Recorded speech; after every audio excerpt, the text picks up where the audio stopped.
Shalom, selamat pagi Jemaat Pancuran Mas yang dikasihi Tuhan. Pada pagi hari ini kita akan kembali memulai ibadah kita. Mari kita bersama-sama kita mau merenungkan kebenaran firman Allah. Tapi sebelumnya mari kita berdoa. Kami bersyukur ya Tuhan atas kasih, anugerah, kemurahan yang Tuhan berikan kepada kami hingga pada saat ini. Hari ini Tuhan kami kembali beribadah di rumah-rumah. Biarlah tangan kasih Tuhan memimpin ibadah kami ini sehingga kami boleh tetap merasakan hadirat-Mu boleh ada di tengah-tengah kami. Tuhan Yesus, urapilah hamba-Mu yang sebentar akan menyampaikan kebenaran firman-Mu. Pakai hamba-Mu Tuhan untuk menjadi saluran berkat bagi jemaat-Mu. Berkati pula Tuhan jemaat Pancuran Mas ini Tuhan, dimanapun mereka berada. Biarlah tangan kasih Tuhan tetap mengurapi mereka, menaungi mereka, sehingga saat ini mereka boleh siap untuk mendengar kebenaran firman-Mu. Berkati kami semua Tuhan, dan kami siap untuk menyambut firman-Mu. Dalam nama Tuhan kami Yesus Kristus, kami sudah berdoa dan mengucapkan syukur. Haleluya. Amin. Salam, bagaimana kabarnya? Semua sehat? Saya berharap kiranya semua dalam keadaan sehat-sehat saja. Untuk itu, mari Bapak Ibu, Saudara-saudari yang dikasihi Tuhan, kita kembali merenungkan kebenaran firman Allah yang terambil dari kitab Nahum pasal 1 ayat 2 sampai ayat 8. Demikian firman Tuhan. Murka Tuhan. Tuhan itu Allah yang cemburu dan pembalas. Tuhan itu membalas dan penuh kehangatan amarah. Tuhan itu pembalas kepada para lawannya dan pendendam kepada musuhnya. Tuhan itu panjang sabar dan besar kuasa, tetapi Ia tidak sekali-kali membebaskan dari hukuman orang yang bersalah. Ia berjalan dalam puting beliung dan badai, dan awan adalah debu kakinya. Ia menghadik laut dan mengeringkannya, dan segala sungai dijadikannya kering. Basan dan Karmel menjadi merana, dan kembang Libanon menjadi layu. Gunung-gunung gemetar terhadap Dia, dan bukit-bukit mencair. Bumi menjadi sunyi sepi di hadapannya. Dunia serta seluruh penduduknya. Siapakah yang tahan berdiri menghadapi geramnya? Dan siapakah yang tahan tegak terhadap murkanya yang bernyala-nyala? Kehangatan amarahnya tercurah seperti api, dan gunung-gunung batu menjadi roboh di hadapannya. Tuhan itu baik, Ia adalah tempat pengungsian pada waktu kesusahan. Ia mengenal orang-orang yang berlindung kepadanya dan menyeberangkan mereka pada waktu banjir. Ia menghabisi sama sekali orang-orang yang bangkit melawan Dia, dan musuh-musuhnya dihalaunya ke dalam gelap. Bapak Ibu, saudara-saudaraku yang kekasih, firman Tuhan pada pagi hari ini begitu menguatkan kita, mengajar kepada kita bagaimana sikap dan sifat daripada Tuhan. Kadang-kadang kita hanya mengenal bahwa Tuhan itu Maha Pengasih, Tuhan itu Maha Penyayang, Tuhan itu Maha Pemberi, Tuhan itu baik. Tetapi kadang-kadang kita tidak memahami bahwa Tuhan juga murka, Tuhan juga marah, Tuhan juga pendendam kepada orang-orang yang melawan Dia. Bapak Ibu yang dikasihi Tuhan, ayat 2 mengatakan, Tuhan itu Allah yang cemburu dan Allah yang kita sembah di dalam Yesus Kristus, Dia sangat cemburu kalau Bapak Ibu tidak menghargai Dia. Kalau kita itu hanya mementingkan kepentingan kita sendiri, atau kita beribadah kepada Allah-Allah lain. Bapak Ibu yang dikasihi Tuhan, oleh sebab itu mari belajarlah kita dari segala kejadian yang ada, supaya kita tetap dalam kasih karunia Tuhan dan perlindungannya. Bapak Ibu yang dikasihi Tuhan, jangan biarkan Tuhan membalas apa yang terjadi dalam kehidupan kita, sehingga kita tahu bahwa pembalasan Tuhan itu begitu amat dahsyat dan tidak seorang pun dapat luput dari pembalasannya. Oleh sebab itu, belajarlah kita untuk selalu hidup berkenan kepadanya, karena dengan cara itulah Tuhan melakukan pembalasannya. Bapak Ibu yang dikasihi Tuhan, di sini dikatakan dan penuh kehangatan amarah. Jadi Tuhan itu marah juga, ya. Tuhan juga tidak suka kalau umatnya itu tidak mau beribadah kepada Dia. Tuhan juga tidak suka kalau umatnya itu melalaikan aturan-aturan atau perintah-perintah yang diberikan kepadanya. Bapak Ibu yang dikasihi Tuhan, ayat yang ketiga, Tuhan itu panjang sabar dan besar kuasanya. Selain Tuhan juga murka, Tuhan juga panjang sabar. Dia baik, bahkan kalau ada orang yang jahat, tidak langsung dihukumnya. Kenapa? Karena Tuhan ingin orang itu juga diselamatkan. Tuhan juga ingin orang itu dimenangkan. Tuhan juga ingin orang itu menjadi milik Dia selama-lamanya. Inilah tanda bahwa Tuhan panjang sabar. Tetapi kalau sudah sedemikian Tuhan memberikan kasih karunia-Nya, tetapi manusia itu tetap lalai, Tuhan juga tetap akan memberikan hukuman. Oleh sebab itu kita baca lanjutnya.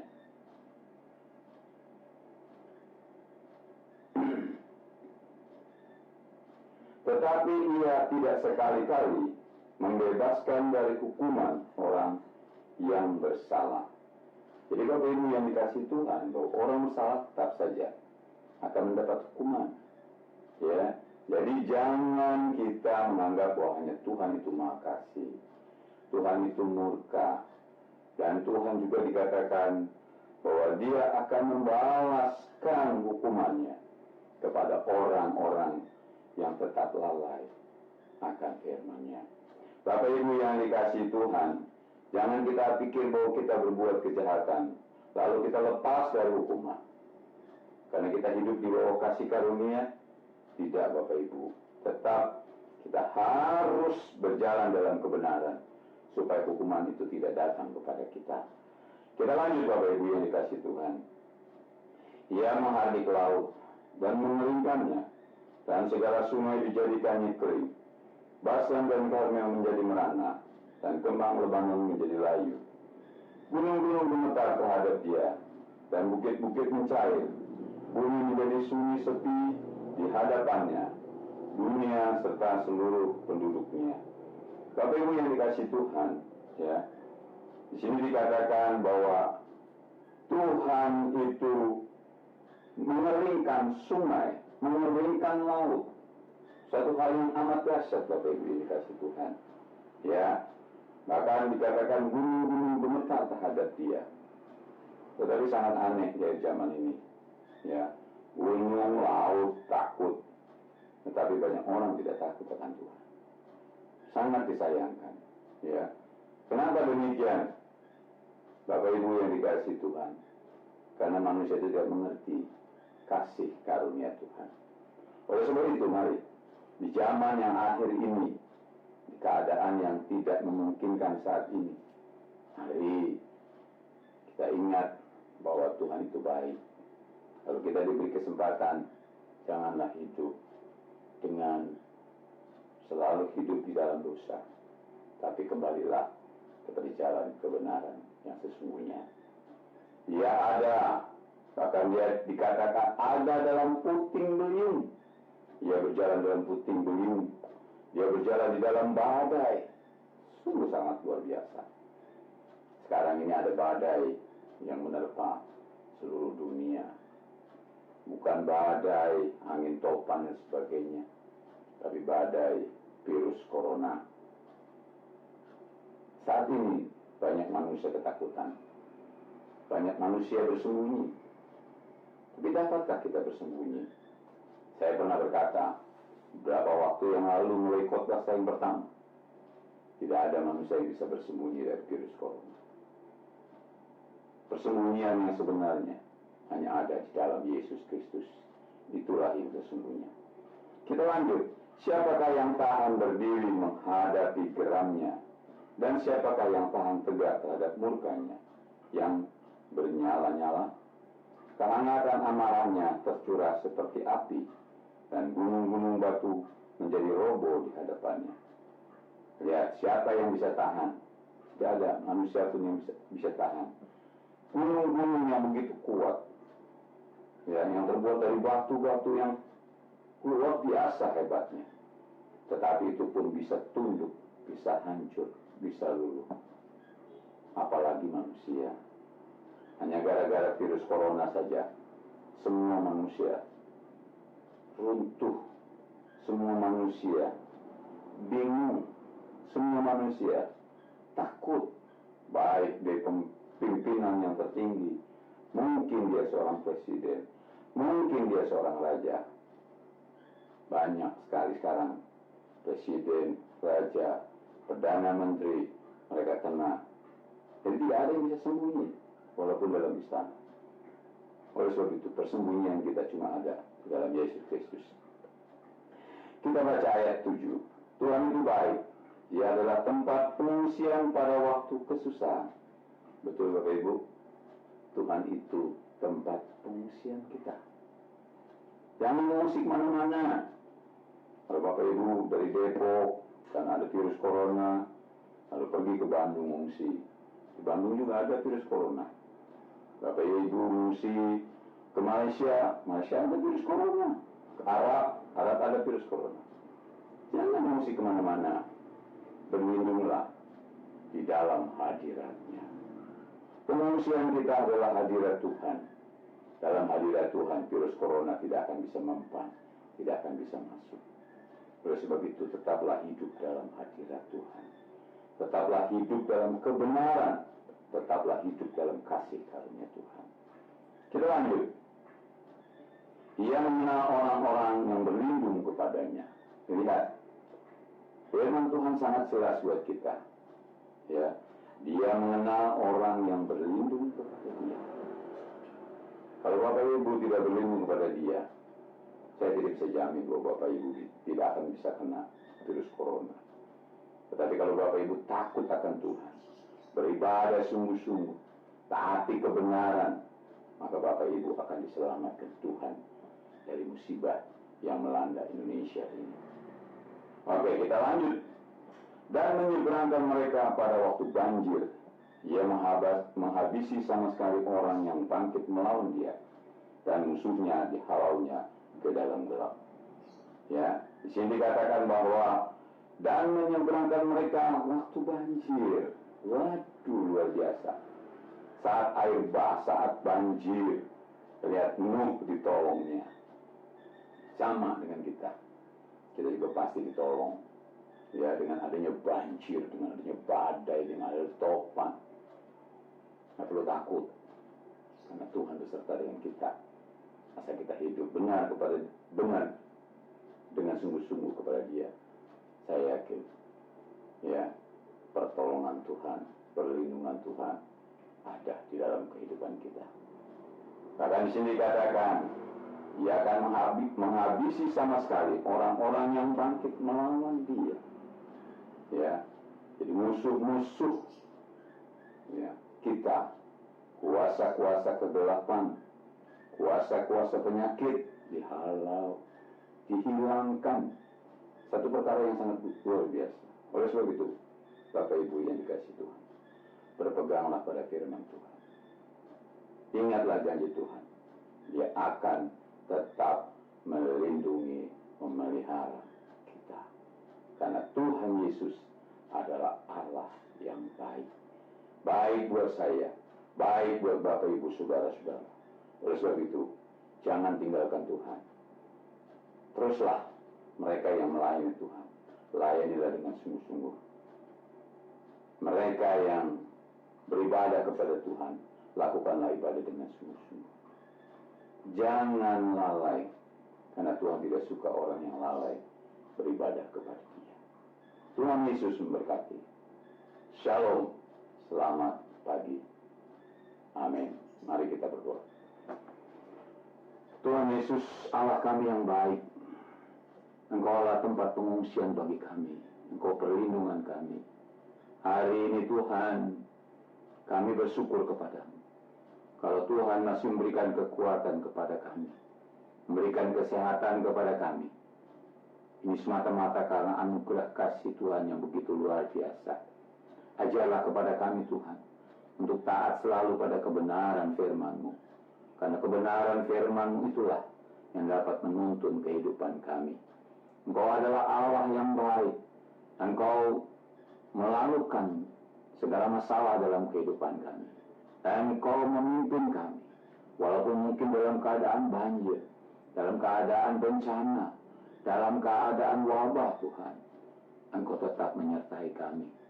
Karena kami tahu Engkaulah tempat pengungsian bagi kami. Hari ini Tuhan, berkati jemaat Pancoran Mas.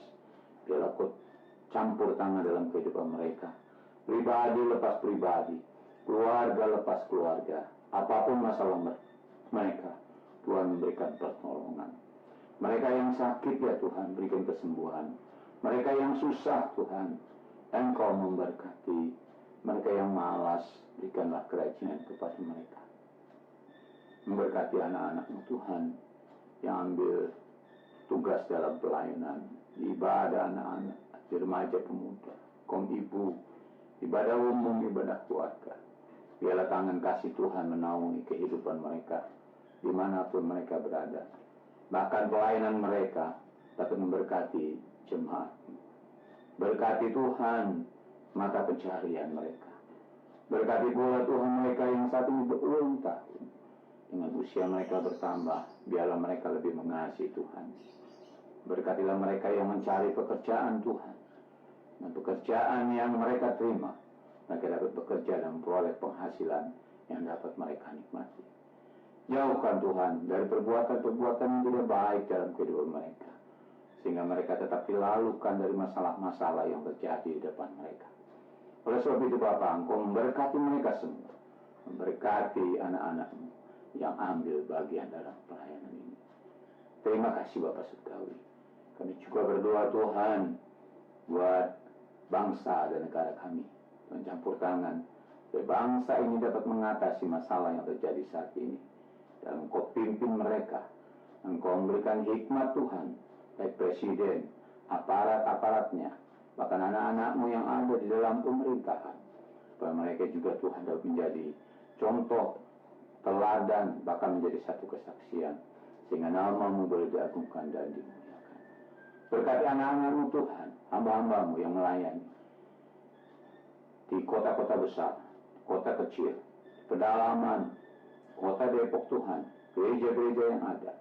Biarlah Tuhan mereka tetap melayani Engkau dengan sungguh-sungguh, sehingga banyak jiwa boleh mengenal Engkau, banyak jiwa pula diselamatkan. Dengan keadaan saat ini Tuhan, Dialah membalikan setiap umat-Mu Tuhan, anak-anak-Mu Tuhan, untuk mereka boleh kembali kepadamu, mereka lebih bersungguh-sungguh lagi.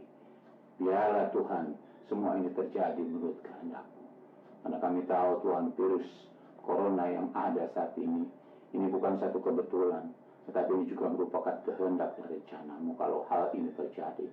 Oleh sebab itu Bapa dalam surga, berikan kekuatan kepada hamba-hamba-Mu, supaya mereka tetap menjadi saksi-saksi Tuhan dimanapun mereka berada. Utus kami semua Tuhan, khususnya jemaat Pancoran Mas, untuk bisa menjadi saksi Tuhan. Mereka boleh tetap bersaksi Tuhan dimanapun mereka berada saat ini, di rumah-rumah mereka Tuhan, baik bagi teman mereka, sahabat mereka, tetangga-tetangga mereka, sehingga mereka boleh mengerti bahwa Engkau adalah Tuhan, Engkau adalah Juru Selamat dunia ini. Terima kasih Bapa dalam surga, terima kasih Tuhan Yesus. Biarlah Engkau sendiri Tuhan yang melindungi, memelihara kehidupan kami. Memberkati kami Tuhan hari ini sampai selama-lamanya. Bapak Ibu saudara-saudaraku yang kekasih, marilah kita pulang dan terimalah berkat dan anugerah dari kasih Tuhan kita Yesus Kristus dari sekarang sampai selama-lamanya. Amin.